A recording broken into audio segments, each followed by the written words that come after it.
आमाच्या विशेष बुलेटिनमध्ये आपलं स्वागत आहे. पाहूया विशेष बातमी. आगामी 1 मे महाराष्ट्र दिन पासून राज्यातील सर्व परवानाधारक रिक्षा व टॅक्सी चालकांसाठी मराठी भाषा येणे अनिवार्य करण्यात येणार आहे. राज्य सरकारच्या या नव्या निर्णयानुसार चालकांना मराठी बोलता, वाचता आणि लिहिता येणे बंधनकारक असेल. अन्यथा त्यांचे ड्रायव्हिंग लायसन्स रद्द करण्याची कारवाई करण्यात येणार आहे. राज्याच्या मोटार परिवहन विभागामार्फत यासाठी विशेष तपासणी मोहीम राबवली जाणार आहे. राज्यातील 59 प्रादेशिक आणि उपप्रादेशिक परिवहन कार्यालयांद्वारे आरटीओद्वारे चालकांची पडताळणी केली जाईल. या तपासणी दरम्यान चालकांना प्रत्यक्ष मराठीत संवाद साधण्यास तसेच वाचन लेखन कौशल्य तपासण्यासाठी चाचणी दिली जाणार आहे.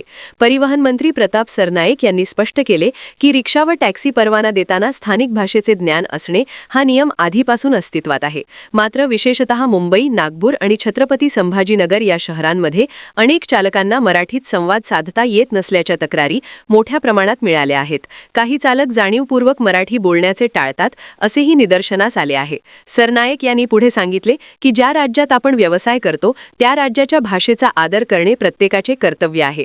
त्यामुळे मराठी भाषा शिकणे आणि वापरणे आवश्यक आहे. या पार्श्वभूमीवरच 1 मे पासून नियमांची कडक अंमलबजावणी केली जाणार आहे.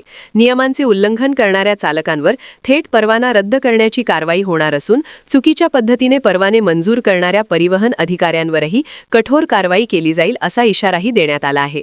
दरम्यान भाजपचे आमदार नरेंद्र मेहता यांनी केलेल्या तक्रारीनंतर हा मुद्दा अधिक गंभीरपणे पुढे आला. काही परप्रांतीय आणि परदेशी नागरिकांनी बनावट कागदपत्रांच्या आधारे रहिवासी दाखले मिळवून रिक्षा टॅक्सी परवाने घेतल्याचा आरोप करण्यात आला होता. या सर्व पार्श्वभूमीवर राज्य सरकारने आता मराठी भाषा अनिवार्य करून स्थानिक भाषेचा सन्मान राखण्याबरोबरच प्रवाशांशी सुलभ संवाद सुनिश्चित करण्याचा प्रयत्न केला आहे. आमा चॅनलला लाईक करा, बातमीला शेअर करा, सबस्क्राईब फॉलो करायला विसरू नका.